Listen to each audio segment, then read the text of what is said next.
दुर्गा मैया से प्रार्थना कैसी की जाए, गृहस्थी में कैसे नियमों का पालन किया जाए, या आप जो है डेली पूजा में ऐसे कैसे प्रार्थना करें कि आपकी सभी प्रकार की मनोकामनाएं जो है माता रानी सुने तथा उन्हें पूर्ण करें।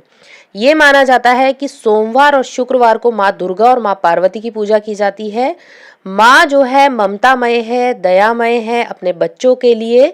माँ से की गई प्रार्थना जो है बहुत जल्दी सुनी जाती है और वो पूरी भी होती है। आप अपनी मम्मी से जब कुछ मांगते हैं, भले ही उस चीज में देरी हो, भले ही वो देर सवेर हो जाए, परंतु वो जो चीज या वस्तु होती है या आपकी जो मनोकामनाएं होती है, आपकी मम्मी जरूर पूरा करती है। उसी प्रकार माँ जो है अपने बच्चों पर सदा अपना आशीर्वाद रखती हैं। वो कभी उनसे गुस्सा नहीं होती हैं, कभी दूर नहीं होती हैं। तो सच्चे मन से जयकारा लगाकर भी जय माता दी बोलते हैं या उन्हें याद करते हैं, तब भी आपकी मनोकामनाओं की पूर्ति होती है। परंतु पूजा पाठ क्योंकि भगवान को अपने घर में स्थापित किया है, तो कैसे की जाए, कैसे नियमों का पालन किया जाए, आज जो है इसी पर चर्चा करते हैं। सबसे पहले तो जब माता रानी की फोटो या प्रतिमा आप घर पर स्थापित करते हैं, तो साथ ही साथ माता लक्ष्मी और माता कालका की शक्ति जो है आपके घर पर अपने आप ही स्थापित होती है। माँ जगदम्बा जो है बहुत प्रेम भरी होती हैं, बहुत ममतामय होती हैं, बहुत ही प्रेम भरी होती हैं आप जब उनका मुख देखेंगे। परंतु माता लक्ष्मी जो है आपके धन के भंडार भरती हैं, धन धान्य से आपकी बरकत करती हैं। माँ कालका जो हैं शत्रुओं से आपकी रक्षा करती हैं। साथ ही साथ माँ जगदम्बा की या माता रानी दुर्गा की आप प्रार्थना करते हैं, उनकी पूजा करते हैं, भले ही आपने एक ही फोटो रखी हो, ये जो दो शक्तियां हैं अपने आप ही आपके घर पर जो है विराजित होती हैं। तब माता रानी से आप जो है कुछ भी प्रार्थना करते हैं अपने शत्रुओं को लेकर, व्यापार वृद्धि को लेकर, नौकरी को लेकर, या आपके घर में जो कलेश चल रहा है, बुरी शक्तियां हैं, तब भी वो जो प्रार्थनाएं हैं अपने आप स्वीकारी जाती हैं। माँ जगदम्बा की प्रार्थना करने से आपको जो है 10 महाविद्याओं की प्राप्ति होती है। कौन सी होती हैं वो 10 महाविद्याएं, उनके बारे में भी चर्चा करेंगे। सबसे पहले घर में माँ की जो भी मूर्ति, जो भी फोटो स्थापित की हो, उस पे चुनरी का होना अनिवार्य रूप से माना जाता है। आप जो है उसके ऊपर मुकुट भी स्थापित कर सकते हैं, जो कि बहुत शुभ रहता है, ऐसा माना जाता है। माता रानी को मुकुट अर्पित करने से आपके जीवन में जो है सदैव ताज जैसी अनुभूति होती है, यानी कि आपको जो है बहुत सी ऐसी चीजें मिलती हैं जो राजसी सुख प्राप्त करवाती हैं। इसके अलावा माता को आसन देना भी अनिवार्य माना जाता है। रेशमी आसन लाल रंग का होना चाहिए, कॉटन का होना चाहिए, परंतु ये आसन जो है लाल रंग का ही होना चाहिए, इस बात का ध्यान रखें। पूजा पाठ में पूजा करते समय आपके लिए जो आसन होगा ऊनी लाल आसन मिल जाए तो बहुत शुभ रहेगा। नहीं मिल पाता है तो कॉटन का लाल आसन का ही आप जो है प्रयोग करेंगे। सूर्य उदय से पहले स्नान करें, स्वच्छ कपड़े, साफ कपड़े पहनकर ही पूजा पाठ करें। इस बात का ध्यान रखें, माता की पूजा जब भी आप करते हैं तो साफ सफाई का विशेष तौर पर ध्यान होना चाहिए। जहां भी आपने मंदिर रखा है वहां पे चमड़े का कोई सामान नहीं जाना चाहिए, क्योंकि चमड़ा मरे हुए जानवर की वस्तुओं जो मर जाते हैं उसके बाद ही उनके जो चमड़े का प्रयोग वस्तुओं में किया जाता है, तो वो जो है कहीं ना कहीं तामसिक माना जाता है, अशुद्ध माना जाता है। इस बात का ध्यान रखें। जूते चप्पल नहीं जाना चाहिए। घर में मेड है तो वो उस रूम में नहीं जानी चाहिए, क्योंकि साफ सफाई जो होती है आपके ऊपर रहती है कि आप किस प्रकार से माता रानी के जो मंदिर को है साफ रखते हैं। इसके अलावा आप जो है माता को जब लकड़ी के पाटे पर बिठाएंगे या उन्हें जब आप उन्हें स्थापित करेंगे, तब अगर आपको आम की लकड़ी का पटा मिल जाता है, या आप एक काम करें कि लकड़ी का पटा कोई भी ले लें और उसके ऊपर आम की लकड़ी जो होती है, आपको ये इजीली मिल जाती है फ्लैट लकड़ी, उसे रखकर उसके ऊपर लाल कपड़ा बिछाकर जो है उस पर माता दुर्गा की फोटो या प्रतिमा को स्थापित करें।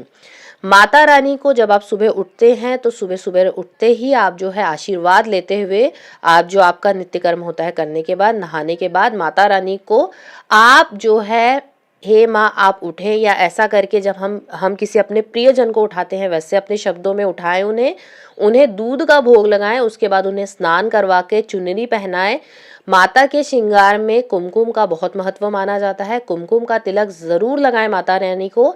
और इसके अलावा अगर आप उनका साज श्रृंगार अपने क्षमता अनुसार, जैसे हार पहनाना या ताजे फूलों का हार मिल जाता है तो अच्छा रहता है, नहीं मिलता है तो आप जो बाजार में मालाएं मिलती हैं उसे ले लें, और पर उन्हें समय समय पर बदल कर धो धो कर माता को पहनाते रहें।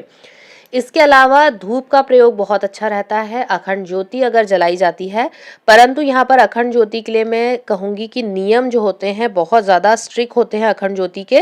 तो आप जो है डेली जो पूजा करते हैं 2 दीपक लगाकर, एक तेल का दीपक और एक घी का दीपक लगाकर पूजा पाठ जो है शुरू कर सकते हैं। इसके अलावा अखंड ज्योति की भी चर्चा कर लेते हैं, 2 शब्द कह लेते हैं। अखंड ज्योति जो होती है जिस घर में स्थापित की जाती है वहाँ पर तामसिक भोजन का प्रयोग नहीं किया जाता है, वो व्यक्ति जो है चमड़े से बना प्रयोग नहीं कर सकता है। तो उस पूजा पाठ के बहुत नियम होते हैं, महिलाओं की शुद्धि का ध्यान रखना पड़ता है। उस घर में या उस रूम में जो है माता रानी के जब हम उन्हें रखते हैं तो एक प्रकार से माता रानी साक्षात आपके घर पर स्थापित हो जाती हैं। तो अखंड ज्योति बुझनी नहीं चाहिए, घी की ज्योति होनी चाहिए, अशुद्ध हाथ नहीं लगने चाहिए। मेहमान या बाहरी व्यक्ति, घर के अलावा अगर आपके कुटुंब का भी कोई व्यक्ति है तो अगर वो आपके साथ नहीं रहता है तो बाहरी माना जाएगा। उनके आने पर भी माता रानी के दर्शन जो है एकदम से उन्हें नहीं करवाने चाहिए। कोई भी व्यक्ति कुछ भी चीज़ लेकर आता है तो उस मंदिर में नहीं आप रख सकते हैं या वहाँ पर उन्हें दर्शन नहीं करा सकते हैं। इसके अलावा जो है माता रानी को हम जब भोग लगाते हैं, अभी अखंड ज्योति के बाद हम नॉर्मल पूजा की बात कर रहे हैं, सुबह सवेरे दूध का भोग, इसके बाद जो है आप दोपहर का माता रानी को नहलाने के बाद जो है या उन्हें चुनरी पहनाने के बाद, क्योंकि फोटो होगी तो धुली हुई चुनरी, मूर्ति होगी तो स्नान आदि करवाने के बाद आप जो है माता रानी को भोग लगाएंगे। भोग में जो है प्याज लहसुन से बना कोई भोजन नहीं होना चाहिए। सूखा नाश्ता ले सकते हैं, खीर ले सकते हैं, आप हलवा ले सकते हैं। खट्टी चीज़ों का भोग नहीं लगाना चाहिए। मावे की मिठाई ले सकते हैं, फलों का भोग लगा सकते हैं।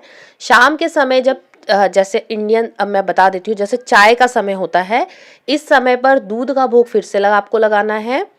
इसके अलावा रात का भोजन रहेगा और रात को अगर आप फिर सोते समय दूध वगैरह अगर अर्पित करना चाहते हैं तो आप कर सकते हैं। अब आप बोलेंगे दीदी आपने बहुत से नियम बता दिए हैं, नियम बहुत, ये आप अभी सुनने में शायद आपको बहुत ज़्यादा लग रहे होंगे, नियम बहुत छोटे हैं। आप ऐसा मान लीजिए कि आपके घर पर आपकी साक्षात मम्मी आई है या आपकी माता जी हैं, तब उनकी सेवा कैसे करते हैं बस वैसे ही कर दीजिए। आपको बिल्कुल भी नियम का तो पता ही नहीं लगेगा, आपको लगेगा कि घर के ही सदस्य हैं। परंतु ये अगर आपने नियम अपना लिए हैं शुद्धि के, और पूजा पाठ में आप जब आरती करते हैं, आप आरती अगर डेली नहीं कर पाते हैं तो शुक्रवार का नियम बना लीजिए, आप डेली कर सकते हैं तो बहुत अच्छा रहेगा।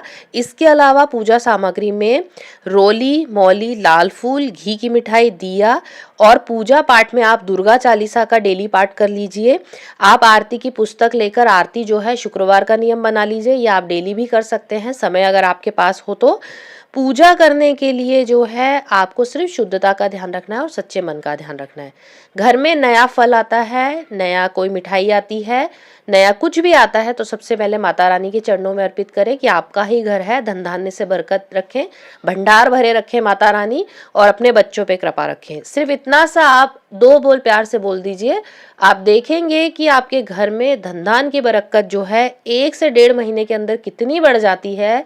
घर में सुख शांति का अनुभव होगा और हाँ, बुरी शक्तियां जो है घर से अपने आप बाहर चली जाएंगी। इसके अलावा सुहागन महिलाओं को यहाँ पर एक बहुत सुंदर सा नियम बता देती हूँ। माता रानी के चरणों में सुहाग रखें, यानी कि जो हम कुमकुम लगाते हैं, हम मांग भरते हैं, जिस भी रंग से आप मांग भरते हैं, कई लोग ऑरेंज सिंदूर यूज करते हैं, कई लोग लाल सिंदूर यूज करते हैं, तो जो भी आप सिंदूर यूज करते हैं छोटी सी कटोरी में माता रानी के सामने रख दीजिए।